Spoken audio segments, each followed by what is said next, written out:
أعوذ بالله من الشيطان الرجيم بسم الله الرحمن الرحيم الحمد لله رب العالمين والعاقبة للمتقين والصلاة والسلام على رسولنا سيد المرسلين وإمام المتقين وقائد المجاهدين وعلى آله وأصحابه عليهم أجمعين ومن تبعهم بإحسان إلى يوم الدين أما بعد السلام عليكم ورحمة الله وبركاته عزيز o'quvchilar Allah subhanahu va taoloning fazl rahmati bilan bugun darsimizni davomlashtiramiz. Oldingi darsimizda nuqul qarg'ulachi yodlashdan tushunishning muhimligi va tushunishning oldingi o'rinda qo'yiladiganligi haqida to'xtalib o'tganmiz. Mana bugun jamiyatimizga qaraydigan bo'lsak, asosiy jihatdan Qur'oni Karimni yodlash yoki hadisni yodlash ahamiyat berib ketgan yoki din ilmlari bo'lsin va boshqa sohalar bo'lsin yodlash qilam ahamiyat beradigan, ammo uni tushunish, tagiga yetish va shu yodlagan kitob yoki yodlagan so'zning nima uchun yoda ilinadiganligini tushunmasdan shuni yoda ilib ko'tarib yuradigan ahvollar umuman umlashib ketgan bir davrda yashab turibmiz. Demak, yodilish asosmi emasmi? Yodilish vositami yoki asosmi degan haqida o'ylanish bu bizga intayin jiddiy bo'lgan bir talab. Biz bu haqda to'xtalib o'tdik. Ikkinchi temada avlaviyatul maqasid alal mazahir, maqsadning ko'rinishdan, zohiridan muhimlik haqida. Har bir so'zning cho'qim maqsadi bo'ladi. Ifodalanmoqchi bo'lgan ma'nosi bo'ladi. Har bir deyilgan so'z, keltirilgan dalilning g'oyasi va nishoni bo'ladi. Biz u so'zning zohirisiga emas, shu so'zning ma'nosi, maqsadi va bizni yetkazmoqchi bo'lgan nishonini asos qilish va muhim o'rinda bilish va uni oldingi o'rinda qo'yish to'g'riliq biz to'xtagan. Bugungi darsimizda avlaviyatul ijtihadi ala taqlid degan haqda so'zlaymiz. İjtihodning qarg'ulachi agishishning muhimligi, oldingi o'rinda qo'yiladiganligi, fiqhul muvozanat, ya'ni fiqhul avlaviyat bobidan ijtihodning yengillik yaratishning yoki tajdid degan yengillashning ko'nini takrorlash va qarg'ulachi agishishdan muhim va oldingi o'rinda turadiganligi bu fiqhul avlaviyatning qatoridir. Va hada murtabitun bi fiqhil maqasid allazi asharna ilayhi. Bu hozirgi biz davatgan avlaviyatul ijtihad va tajdid, biz uningga ishorat qilgan, oldingi darsimizda ishorat qilgan maqosid fiqhiga bog'lanishlik. Shuning bilan aloqasi bor. Va ham tushunish, yodlash masalasiga buning aloqasi, chetishliqi bor. Chunki ijtihod qilganlik nuqul agashganlikdan muhim. O'zimizning zamonimizdan burungi o'tgan ulamolarning va mujtahidlarning, fuqaholarning ijtihodlariga, fatvolarga qarg'ulacha uning dalilini izlanib bakmagan, dalilini tadqiq qilib, tekshirib, dalillarga qayta nazar silib bakmagan holatida nuqul yo'tkilib, shuning nuqul hozir asoslanib qilishdan uni bir izlanib baqish muhim avlo. Chunki hozir deganimizdek har qanday bir masala ya her qandaq bir hüküm, yani fatva ijtihodga munosabatli hukmlar shu fatvoni bergan, ijtihodni qilgan mujtahidning oldiga duch kelgan yoki u yo'liqqan bir masalalarga bergan fatvosi. O shu mujtahid, shu mufti yaşagan zamanning ta'siriga ve ma'lum sebeplerine bağlanmay qolmaydi. Şuna maqsadni asas qilib turib, dalilni asas qilib turib, meselelerge qarg'ulachi ergashgandan ijtihod qilgan, konini takrorlagandan yengilgan bu yaxshi ve avla. فالعلم عند سلف من علماء الأمة ummetinin ulemalarından ibaret selef ulemalarının karşıdaki ilim o meselelerini başkalarına ergişiş yolu arkalık bolsun mu? Düşüngenlik, bilgenlik emez. Bu ilim emez bu. Ummetinin selef ulemalarının karşıda. O başkalarına ergişiş ve onun taklit kılış yolu arkalık meselelerini bilgenlik bu ilim emez. Mesela bu meselenin delili nemege asaslangan, qaysi delilini tutqu qilib turib, bu hükümni chiqargan deganni o'ylanmaylam, falani yoki pukini o'lima bundaq degan yo buning hukmi ma'u deb bilib olganlik bu ilmi masala ilmning nazarida. Va u g'ayrining so'zini qabul qilish garchi uning qanoat qilarlik hujjati bo'lmasa-mu? Yani hüccetiga, daliliga asaslansak qanoat qilib bo'lmaydigan. Ama bu bizden katta ulama, katta kishilar deblam uning so'zini taqlid yo'li orqali qabul qilish va uni bilish bu salaflarning qarshida ilm emas. O kishi haqni odamlar bilan tunuydi, shaxslarga erishidi, dalillarga emas. Bu muqallid degan davomli haqni odamlar bilan tunuydi. Asli odamlarni haq bilan tunish kerak edi. Ma kishi haqning ahli ekan yo emas ekan, ma'u haqning yo'lida mingibdi yoki mangmabdi, yo ma'u haqni debdi yoki demabdi emas. Bundaq holatda tunish kerak edi. Ama bugun odamlar bilan haq tunuludu, haq bilan odamlar emas. Shaxslarga erishilyotidi, dalillarga emas. Al-ilmu indahum huwa ilm salaflarning qarshida u mustaqil ilm. Ilmda ilmning egisi hujjatga erishadigan Zeyd bilan uyg'unlashib qoldimi, muvofiqlashib qoldimi yoki amri bilan muvofiqlashib qoldimi parvo qilmaydigan. Bu ilm salaflarning nazarida. Fahuwa yasiru ma'a dalil haythu ma sara va yaduru ma'a al-haqq allazi yaqtani'u bihi haythu ma dara. U kishi dalil bilan ma'do u dalil nega maqsa. Özü qanaat qilgan haq bilan aylanadi, o haq nega aylansa. Onun qiblasi haq, yo'li haq. Faqat haqni ko'tarib olganlar emas.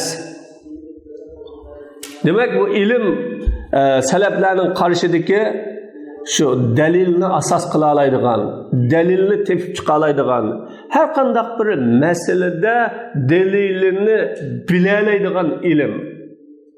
İlim bu haqiqiy ilm bo'lib, masalalarga qarag'an chaqda, mayli u fatvo bo'lsin, ijtihod bo'lsin va qanday masalalar bo'lsin, onunga qarag'an chaqda u fatvo masalaning egasi kim bo'lishidan qat'iy nazar dalil nuqtasidan qaraya oladigan, dalil nuqtasidan shuni bila oladigan mana bu kishi sahibul ilm, mana bu ilm haqiqiy ilm. İbn Qayyum taqlidni cheklash va uni ayblashga Allohning va la taqfu ma laysa laka bihi ilmun degan so'zi bilan so'zini dalil qildi. Sana ilim kamigan, sen bilmegen narsaga ergashma deb Alloh taolo bu yerda bayon qildi. Demak, va u dedi: "Va taqlid laysa bi'ilmin bi ittifaq ahli al-ilm." Ahli ilmlarning ittifoqi bilan taqlid ilm emas dedi. Unda bo'lgan chaqda taqlid bilan boshqa g'ayriga ergishish bilan bir masalani bayon qilganlik, masalani yuritganlik va masalaning hukmini deganlik bu ilmsiz narsaga ergashganlik deydi. Bir ulamo masalalarni delil bilan demi, ulmoga ergishish bilan hujjat bilan so'zlami, ulmolarga tabi bo'lish bilan so'zlagan kishi "Vala taqfu ma laysa laka bihi ilmun" degan oyatga xiloflik qilgan bo'ladi deydi. I'lamul Muvaqqin nomli kitobda taqlidning batilligi haqida 80 dan ko'proq dalilni Ibn Qayyum rahimahulloh so'zlagan. Va uningga o taqlidni qo'llaydiganlarning shubhilariga raddiya berishda 80 dan ortiq dalilni so'zlagan. Demak, bu taqlid ulamolar tarafidan umumatan ayıplangan ve çeklengen bir iş. Ama hakikaten meselelerini hüccet bilen yürüte alaydıgan, delil bilen bayan kıla alaydıgan, her bir meseleyi delil noktasından karıya alaydıgan bundak ulama boğan çağda bu taklit doğramaz. Ama halk, umumi Müslümanlar taklit kılsa bu duruz. Çünkü ular delil bilen, hüccet bilen, ispat bilen meselelerini bilişke ve onu bayan kılışka, düşünüşke onu kadir bulanmaydı. Nesnin zahiri manasıga katmallık kılış ayıplangan bolsa, bu ilgiriki zahirilerinin ahvalıdakidek ve yeni zahirlerinin ahvalıdakidek. Men bunun içige söküş ayıplaşta ilgiriki ulmolar degan söz ve bergen fatvoga qatmal bo'lishni akirib qo'yman. Bizning zamonimizning ularning zamonidan o'zgarganligiga, hojatlarimizning ularning hojatlaridan o'zgarganligiga, ilm ma'rifatimizning ularning ilm ma'rifatidan o'zgarganligiga rioya qilmay yuqa ilgirki kishilar degan gapga lam ketaverishni men buning qatoriga kelib qo'yman. Va bugungi masalada burungi zahiriylarmi, qadimgi zahiriylar va yangi zahiriylar faqat nasning zahirisiga ham esilib, zahirisini ham asos qilib, zahirisidan ham chin turib, onun illeti, sebebi yoki maqsadlarini faqat e'tiborga olmay qiliverish orqali nurg'unlagan ixtiloflarni keltirishga sababchi bo'lib, bu so'kilgan bo'lsa, endi hozirgi zamonimizning ilgirkilarning zamoniga o'xshamaydiganligini, ahvolimizning o'xshamaydiganligini, ilm ma'rifatimizning o'xshamaydiganligini e'tiborga olmay, uning rioya qilmay, burunqilar mundoq degan, burunqilar bu ishga mundoq qaraydi, yoki burunqi ulamolar bundoq hukm bergan degan gilam asoslanishni men yana bir qatmallik, bu shariatda so'kiladigan, ayıplanadigan qatmallikning ichiga kirgizmayman masalada. Demak, masalalarga chuqum ilgirkilarning fatvolari, ijtihodlari, fikrlari va yuritib bergan yuritishlari bilan qarab olish bu bugungi zamonning ehtiyoji, talab, taqozzolarini e'tiborga olmay, bu dinning taraqqiyoti ve her zaman her devrige mos holatda kishilarning yo'lini yuritib berganligiga bir ziyonlik bo'lishi mumkin. Men o'ylayman, agar ularning vaqti, umri kechikkan bo'lsa, Neticede ular biz kögen narsani kögen bolsa ve biz yaşagan bolsa ular ijtihat ehli ve fikir ehli halıtıda. Şu zamanda müştehid boğunudek, şu zamanda mutefekkir boğunudek, şu ijtihat ve mutefekkirlik süpütü bilen biz yaşagandek yaşap, biz kögen işlerini kögen bolsa, çokum ular fatva ijtihatlardan nurg'unisini o'zgartgan bo'lardi. Hozir nurg'uni o'zgartgan bo'lardi. Qanday o'zgartmasin? Vaholanki ularning ashablari, ulardan ilm olgan, ularningki izini biz mangan kishilar ulardan kin bu ijtihat fatvalardan nurg'unisini o'zgartdi ya. Masalan, imomlarimizningki shogirdlari Imom Abu Yusuf, İmam Muhammed, İmam Züfer deyimiz, nurg'ulg'an shogirdlarning imomli bilan bo'lgan o'ttirishda farq bor, masalalarga qarashda farq bor, dalilini asos qilishda farq bor, hatto dalillar ilgirki imomligi kelmagan dalillar ulug'i kelgan, ulug'i yetmagan dalillar keyingilarga yetgan bo'libmadi. İlim terakki kılgan, güllengen, umumeten kişiler ilim güzlengen zamanda ilgirikilerge hasıl bulmuğan ve ola erişmegen materyal ilim menbeliği erişip nurgulluğan fatva fikirlerini özgertken. Özgertişi zaman, yaşayan zaman ve yaşayan vakit okşumuğanlık için özgertken, aşular bilen, ustazlar bilen şagirdlarning orasidagi vaqt yaqin bo'lib turib, bo'lmasa ikkisi bir davrida yoki birisi davrining beshida, yana birisi davriningki oyig'ida yashagan. Buni shunda turib nurg'un fatvolarni o'zgartdi. Balki kayf qandoqmi o'zgartmasin, vaholanki imomlarning o'zimi o'zlarining so'zlaridan nurg'unisini o'zgartdi hayotida. Bu o'zgartish nima uchun? Ergişip ularning ijtihadining o'zgarganligiga yeshining ta'siri yoki pishib yetilishning ta'siri yoki vaqt yoki yashagan tug'an o'rinning ta'siri sababli ijtihad o'zgarganligiga o'zgardi. Yosh vaqtlarda digini bilan kin yaşangan chog'larda burun pishib yetilmagan vaqtda bergan fatvo ve o'ttirib qo'ygan fikrlari bilan pishib yetilgan vaqtdagi tug'an o'rinning o'xshamasligiga ta'siri bilan ularning ijtihodlari o'zgarib o'zgarish natijasida ularni o'zining so'zini nurg'uni o'zgartdi. Demak, ahvolning o'zgarishi bilan, tug'an o'rinning o'zgarishi bilan, yashagan sharoitning o'zgarishi bilan, insonning yoshlarining o'zgarishi bilan va insonning egallagan ma'lumotlarning o'zgarishi bilan uning fikrlarining o'zgarishi, ijtihodlarining o'zgarishi, nurg'un so'zlarning o'zgarishi bu tabiiy. Balkim tabiiy amisi o'zgartmaslik, mutlaq ilgirikilarga taqlid yo'li bilan chin turilish masalasi. Hatta İmam Şafii radıyallahu anhumu onun Mısır'da urilishdan burun Al-Qadim degan nom bilan mashhur bo'lgan bir mazhabi yo'li bor.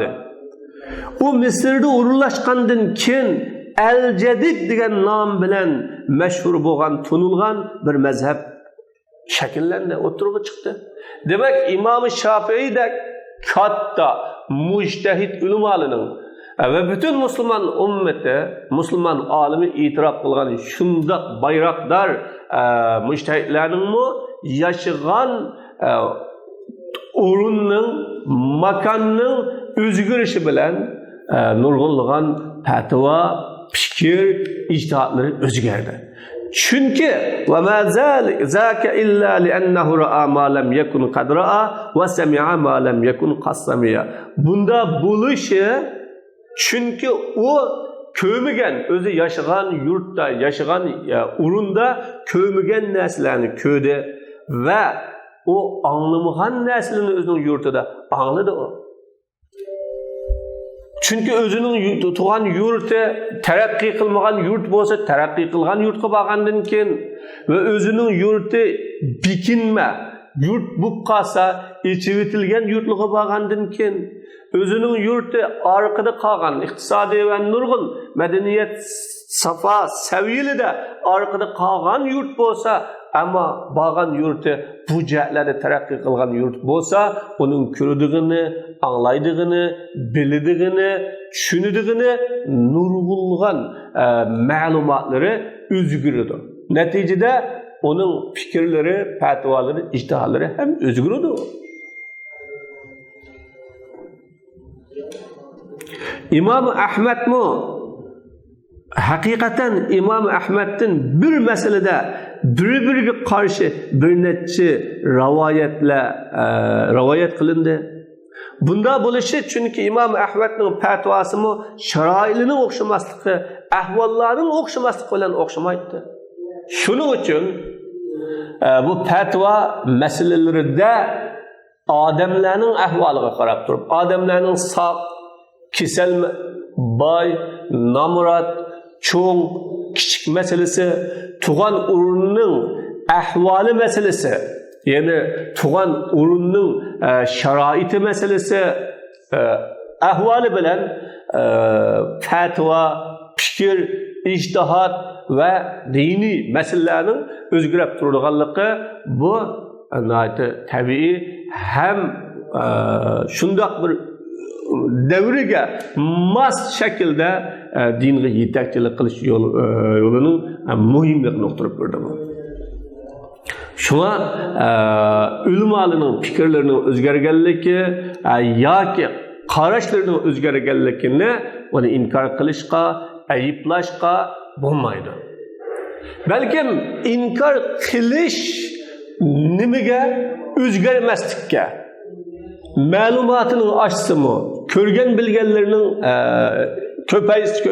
ko'rgan bilganlari ko'paysimi, ammo o'zgarmagan bir fikrda qatmal turib olganligi bu shariatda ayblanadigan ishdan birisi.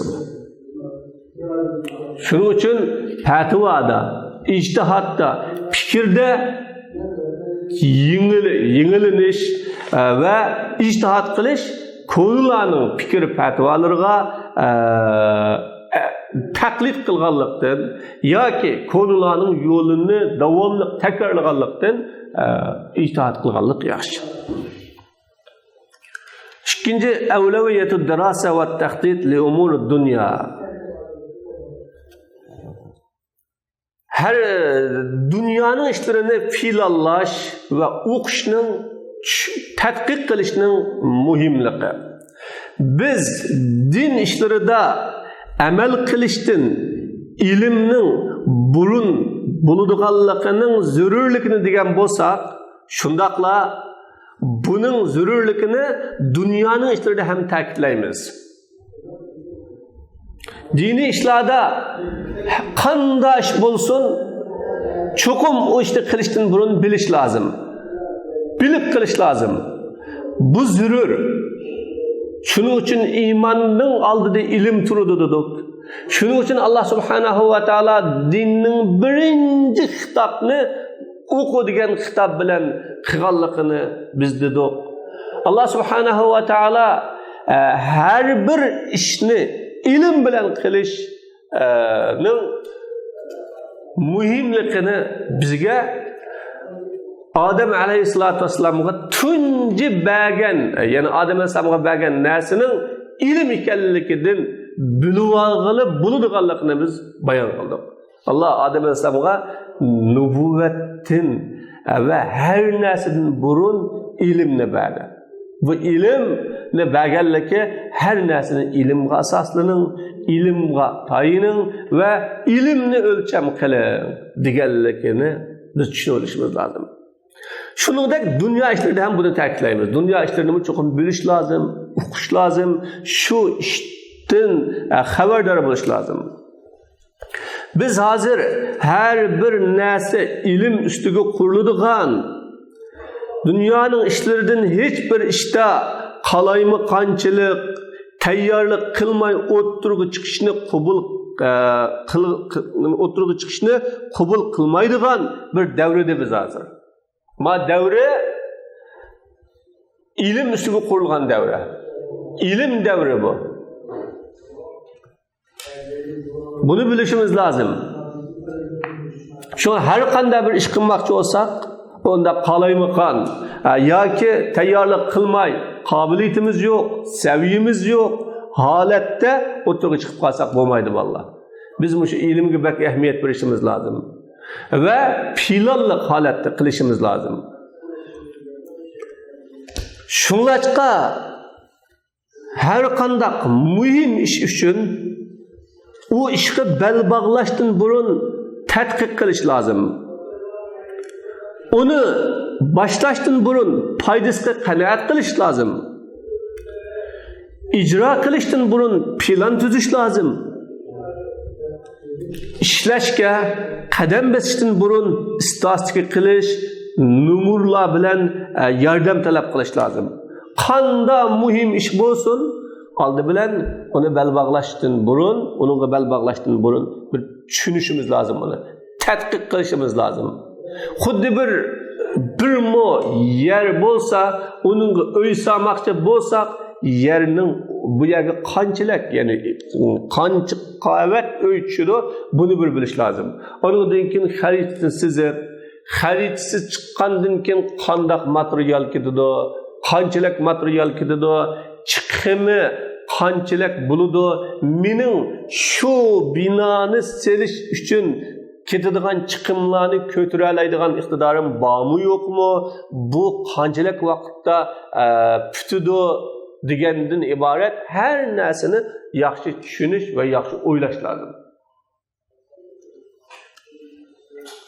Qarg'ulacha yoki kimki qilmoqchi bo'lgan ishimizni planlamay, mangmoqchi bo'lgan yo'limizni tushunmay, bugungi kunda muvaffaqiyat qozongan, g'alaba qilgan, natijalarini bilan dunyoni o'ziga qaratgan, ya'ni natijalari bilan dunyoni to'shqizgan her soha, her kasbdagi kishilarning umuman tutgan yo'li plan bilan va plan bilan, bilim bilan bo'lgan. Ular her bir ishni planlab qilgan. Men statistika qilish, planlash, tadqiq qilish, ish qilishdan burun islomning talibi deganni boshqa darsliklar, kitoblarda so'zladim. Bu qarg'ulash ish qilish islomning talibi emas. Rasul sallallohu alayhi vasallam Madinaga hijrat qilgandan keyin o'ziga ishongan kishilarni sistemalik statistika qilishga buyurgan kishining avvali bo'ldi. Madinaga bordi Rasululloh, borgandan keyin ishonganlarni sistemalik statistika qildi. Soni qanchalik, bularninki safasi qaysi holatda, masalan erlar, ayollar, cho'ng kichiklar. Chunki Madinadan iborat davlatul islomning xiris uni yo'liqadigan xirislar va u duch keladigan krizislar va musulmonlar taqobil qilmoqchi bo'lgan, qarshi turmoqchi bo'lgan ishlar aniq bo'lganligi uchun payg'ambar alayhisolatu vasallam ashari statistika qilish orqali buningdan keyingi planni tuzmoqchi edi va buningdan keyingi qilmoqchi bo'lgan ishni bekitmoqchi edi va olmoqchi bo'lgan qadamni o'rinlashtirmoqchi edi. Shunga har bir ishni qilishdan burun cho'qim u ishni yaxshi tushunish va u ishga qarshi yaxshi planlarni tuzish va u ishga qarshi haqiqiy tegi taktini bilish lozim. Planlashning ta'siri Payg'ambar alayhisolatu vasallamning hayotida nurg'unlagan maydonlar va ko'rinishlarda namoyon bo'ldi. Rasulullohning siratida tarixiy tarjimalar qarasak, nurg'un maydonlarda, nurg'unlagan ahvollarda Rasululloh planlaganligi va har ishni intizomli, sistemli qilganligi chiqib turdi. Va awlan nas bit tahdid li ghadihim kelgusi uchun plan tuzishga eng loyiq kishilar islomiy harakatning rijallari. Bugungi kunda navbatda kelgusini o'ylaydigan, kelgusiga qarshi plan tuzadigan va shu planni vujudga chiqarish uchun uning bosqichlari, aladigan qadamlari, qiladigan tayyorliklari va uning kerakli hozirliklarni rastlash uchun cho'qim planni yaxshi tuzish kerak va bu planni yaxshi tuzishga eng loyiq kishilar islomiy harakat rijallari. Shunlashqa ular islom harakat rijallari ishlarni o'zining yo'li bilan mang'ila qo'ymaslik lozim. Tünügünün tecrübeleri bilen menfaatlenmeyi, bugünün reallıkını küzetmeyi, ictihatlarındaki hatalık bilen doğrunu seliştirip bakmayı, tünügün bilen bugünün arasındaki yolda tartkan ziyan, ağam paydalarının miktarını seliştirip bakmayı, özümüzdeki güç kuvvet, imkaniyet, maddi bo'lsin, o imkoniyat ma'naviy bo'lsin, oshkor bo'lsin yoki yushurun bo'lsin, foydalaniladigan bo'lsin yoki bekor qilib o'tiladigan bo'lsin, buni inchki bilmay ishlarni o'z yo'li bilan qo'yish bu to'g'ri emas bu. Shu bu islom harakatining odamlari buni yaxshi tushunish lozim. Ya'ni o'tmishning tajribalaridan, tarixning tajribalaridan savoq elish, bugunni yaxshi kuzatish, reallikni yaxshi tushunish, qilgan ijtihodlaridagi to'g'ri xatoni bir o'ylanish, selishtirib beqish, yo'lini boshlagandan boshlab ki foyda bilan ziyonni buni bir qanchalik foyda yaptığımız, qanchalik ziyon tortibmiz, buning miqdorini tushunish lozim. Demak, qarg'ulachi ish qilishga, plansiz ish qilishga qat'iy bu islomda nima o'rin yo'q. Har bir qilmoqchi bo'lgan ishda cho'qim musulmon plan bilan qiladi va shu planga qanchalik yetalidim bu tirishchanligim bilan buni o'ylanib taqib qiladi. Bizdeki acizlik noktaları, kuch quvvat manbalari nima? Shuningdek düşmanlarimizdeki bizde qaysi acizlik, iqtisodiy jihatdan acizlikmi, ilmiy safa jihatdan acizlikmi, tashkiliy intizomimizdan acizlikmi yoki odamlarimizning ozligi jihatdagi acizlikmi? Kuch quvvat manbalari bizde qaysi afzallik va qaysi tarafdan kuchlik biz düşmanımızdan bunu bilish lazım. Düşmanlarimizdeki mi acizlik ve kuch noktalarını, manbalarini bunu bilish lazım. Kim ola bizning haqiqiy düşmanimiz? Kim doim düşman ve o'tkinchi düşman? Bunu mu bilish lazım aslında? Haqiqiy düşman kim? Vositalik düşman kim? O'tirg'a maqsad bilan chiqarilgan vositalik düşman kim? Doim düşman, onun bilan düşmanlikni tugatkili bo'lmaydigan alad davom düşman kim? O'tkinchi düşman kim? O düşmanlardan qo'lga keltirish mumkin bo'ladigan kim? Qo'lga keltirish mumkin bo'lmaydigan kim? Düşmanlarni do'st aylantirg'ili bo'ladigan, ittifoqlashg'ili bo'ladigan düşman qaysi? Sözleşiş mümkün bo'ladigan kim? Mümkün bo'lmaydigan kim? Mana buni yaxshi o'ylanish, yaxshi tushunish va bu haqdami planlarni qilish lozimdi. Shunlashqa düşmanlarni barobar qilib o'tish to'g'ri emas. Ular amaliyotda farqli ya. Qur'oni Karimga qolsak, Alloh subhanahu va taolo islomning dushmanlarini davomli Yahud, Nasara, Hristiyan yani onundan başka müşrik, kafir, hatta münafık deb tilga oladi. Bir necha düşmanning türünü Allah bizga bayon qilib berdi. Ammo shu düşmanlarning hammasining düşmanligini o'xshash o'rinda qo'ymaydi Alloh taolo. وَلَتَجِدَنَّ أَشَدَّ النَّاسِ عَدَاوَةً لِلَّذِينَ الْيَهُودِ Mesela şu ayetlerde Yahudlar en aşeddi düşman, Hristiyanlar onunki tüvünü diye der. Yahudların aşeddi düşman buluştuğun sebebi bu. Hristiyanların onundan tüvenrak buluştuğun sebebi bu. Müşriklerin düşmanlık kılıştığın sebebi bu da Kur'an-ı Kerim bizge sebebidin başlap bayan kıpırdı. Ama biz düşmanımızda hemen ortak kılıp alamız. Resulullah'ın siretine karab bakayla. Resulullah'ın siretinde mi Resulullah düşmanlarını dost aylandırıp algan. Mut'am ibn Adi o düşmanıydı. Ebu Talib o düşmanıydı. Ama onu dost aylandırıp aldı. Özünün İslami hareketinin menfaatini hareket kıldığı Allah'a aylandırıp aldı. Abbas bin Abdülmuttalib düşmanıydı. Ama onu Resulullah sallallahu aleyhi ve sellem dost aylandırıp aldı. Şunun için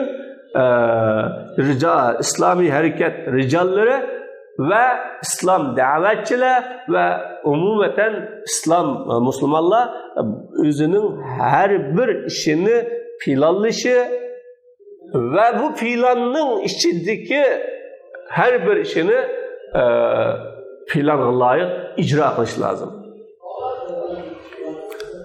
İnne haza kullahu la yu'ra. Hakikaten bunun hemmisi fakat ilim arkalık, sistemilik tadqiq qilish orqali bilinadi. Hissiyotning hukmidan yiroq, shaxsiy sharoitlarning, muhit sharoitlarining, vaqtlik sharoitlarining ta'siridan inson qutulish mumkin bo'ladigan miqdorda qutulgan holatida ilm bilan bilinadi bu. Özümüzdeki şahsi şaraitini, onun bilen bağlan ölçümellikimizni arlaştırmamay, muhitimizin ahvalını arlaştırmamay, hissiyatımızı arlaştırmamayan haletinde bu plan, bu layihani biliş, düşünüş lazım. Hakikaten mükemmel, mutlak azat buluş mümkün olmaydıgan bir iş var.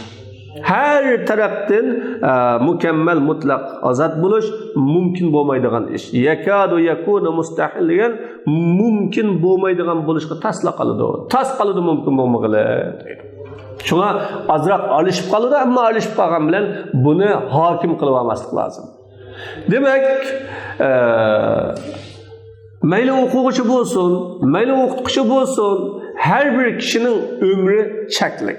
Allah subhanahu ve taala onun çeklik ömrü bergen. Çeklik ömürde qilish tegishlik nurg'un ishlarni Alloh taolo bildirgan.